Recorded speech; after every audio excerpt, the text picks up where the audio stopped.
How many times did you tell yourself, damn, I wish I knew this earlier?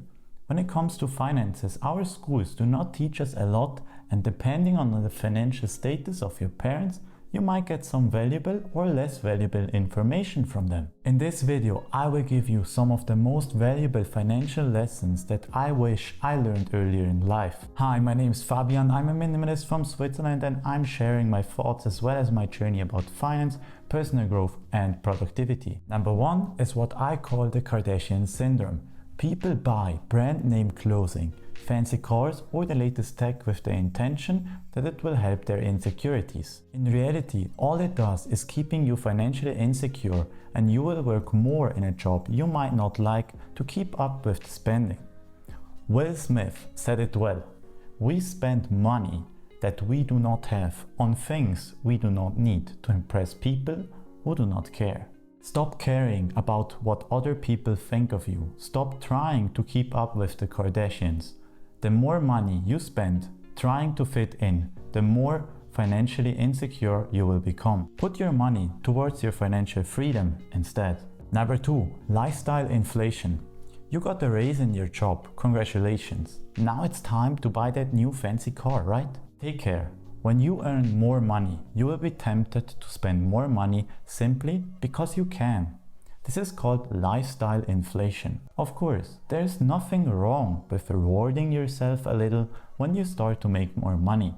But take care that you control your expenses before they control you. Make it a priority to save and invest more money instead of spending the additional raise. Allocate at least 50%, but of course, the more the better, of the extra money towards your financial freedom. Number three, financial discipline over income. A person can make $35,000 a year and be financially secure. Someone else maybe makes $150,000 a year and is on the edge of a financial disaster.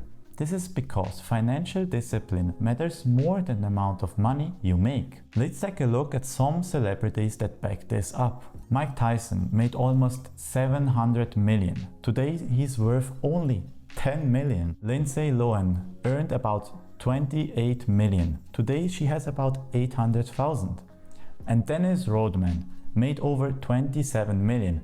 Today he's worth around 500,000. These examples show that your financial habits are incredibly important, more important than the income. Be disciplined to keep your expenses low, avoid lifestyle inflation, saving a large percentage of your income, and maybe invest in a broad market index fund every month. Number four, budgeting. If you truly want to be in full control over the money you spend and over your financial future, you do need to know exactly where your money is going, how much you spend on essential living expenses, such as housing, transportation, food, insurance, and utilities. Next to your essential living expenses, you need to know how much you spend on lesser essential things, such as luxuries, clothing you don't actually need, fancy tech, eating in or eating out, monthly subscription, and entertainment.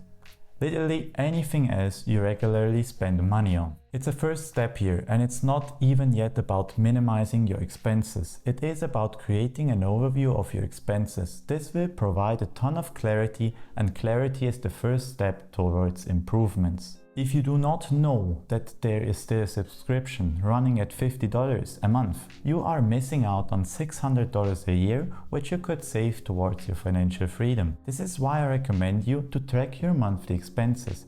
I made a simple video on how you can do this by investing only 10 minutes a week. Number five, saving over spending. Dave Ramsey said, "Financial peace isn't the acquisition of stuff.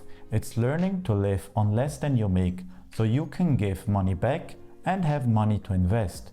You can't win until you do this." In other words, you cannot improve your finances if each month you spend your entire income on things you don't need. This is where you need to start and ask yourself, which luxuries will you cut for the sake of your financial freedom? Which monthly subscription do you hardly use? Which things do you buy because of social pressure and consumer culture? Instead of acquiring so much stuff, build the habit of paying yourself first, which sounds simple, but is a game changer. It does mean that the first transaction you make after receiving your paycheck is with yourself, not with other people or companies. When your paycheck appears on your bank account, your first move should be to put money into your savings and investment account. Or as Warren Buffett puts it, do not save what is left after spending, but spend what is left after saving. The more you save, the more you can invest, and the more you can invest,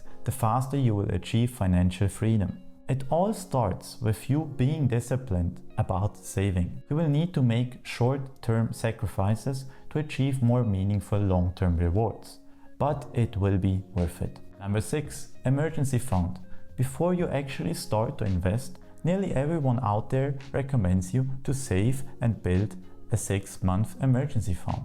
This has a good reason. It will give you financial security, and financial security gives you a peace of mind and relieves stress. Your emergency fund should cover 6 months worth of essential living expenses, which includes housing, food, utilities, transportation, insurance costs, and so on. With this, you can handle a few financial setbacks and surprises without getting wiped out. Financial setbacks can come in any form, whether getting laid off from your job, an economic shutdown, a global pandemic, or having to make an unexpected big expense. Most of the time, setbacks come when you least expect it, so you need an emergency fund to keep you financially secure. Important: your spontaneous weekend trip or vacation is not an emergency. Now, the most overlooked part of building financial freedom is budgeting, because it is often overlooked as boring and time-consuming. Honestly, I have looked at it like this as well. It took me a long time to actually start budgeting. I have optimized my budgeting process and made it as simple and fast as possible. It now only takes me 10 minutes a week, and it actually saved me hundreds of dollars since I started it. I highly recommend you to check this video out right here. It is an older one, but still applies. I'm confident it will change your game. With that being said, I will see you there. Bye bye.